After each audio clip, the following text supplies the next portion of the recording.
In my area, I was a celebrity, you know, I'm a star.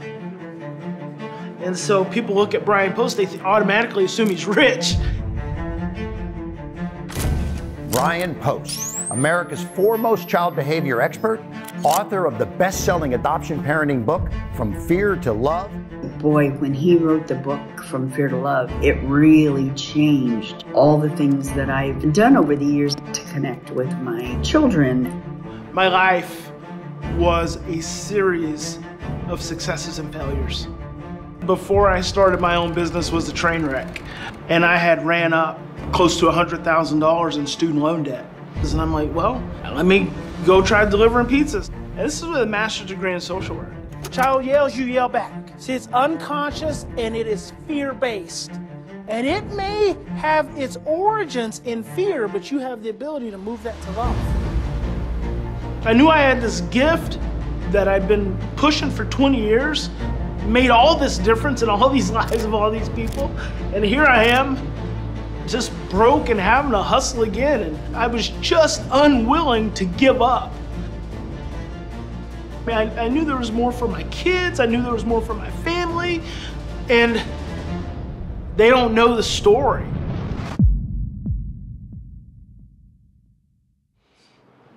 I was adopted as an infant, and I also had an adopted sister. And we had a lot of behavioral challenges as kids. My adopted parents, they didn't understand it all. There's just a culmination of traumas that they had throughout their lives, and then they adopt my sister and I, and we weren't, quote, normal children. I never questioned my parents' love. I know that they loved us very much, but they felt completely helpless. And that led to a lot of violence in our home for years. Adoption by itself is a traumatic experience on a child. It changes your brain. It changes your emotional sensitivity. Being a byproduct of that emotional environment, also witnessing the helplessness that everyone felt, I feel like that's really where the seeds of my passion for families and my purpose for families has lined up perfectly to have mastery over helping families. So when we're operating in a space of fear, we become more rigid and more controlling. Before I got out of graduate school, my mentor got me a job with the state of Texas in Child Protective Services. And I remember when I got my first paycheck, I opened this first paycheck and I was like, holy shit, this isn't gonna do it. I said to my mentor, this isn't enough money. He said, if you work a year, I can get you to a supervisory position, which will pay you a little bit more. I think it was like $29,000. And I was like, I gotta go find a job. I had ran up close to $100,000 in student loan debt. I called my mentor back. He helped me secure a position working with juvenile probation kids, and working in this agency where those kind of fundamentals and that culture and that foundation weren't there compelled me to want to do it myself. I was 25 years old, and that's when I started my first business. But I didn't even know how to spell business. When you don't understand the fundamentals of how business operates, you make uninformed decisions. I started expanding too fast. Emotionally, it just broke me because I would feel so constricted in trying to make it work.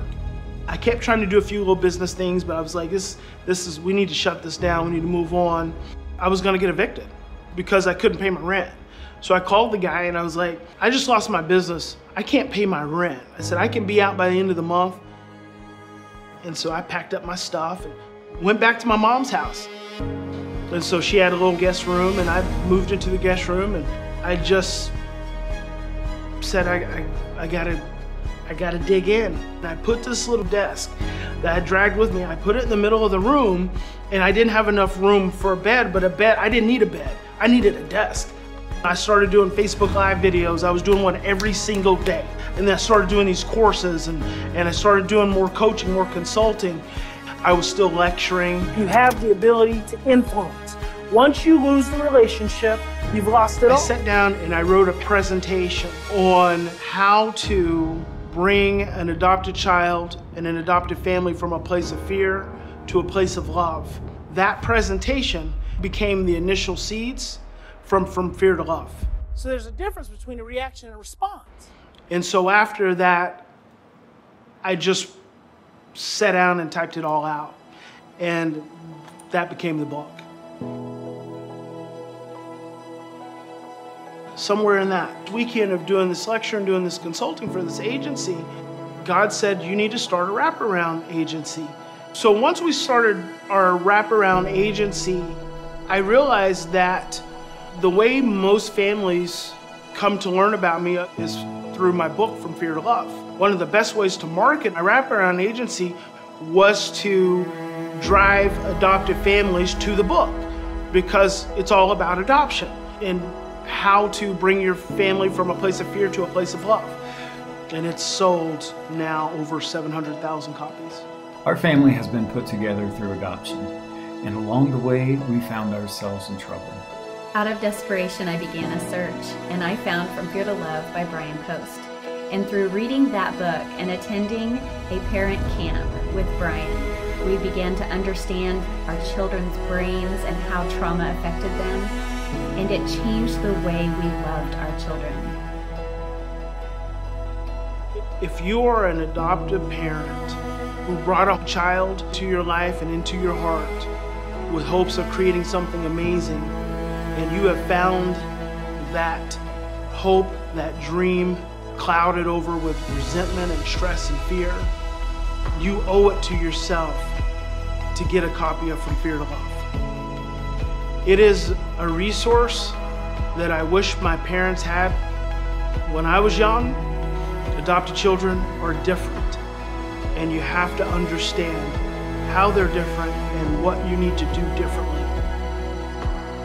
And I think it'll make all the difference in your home and for your family.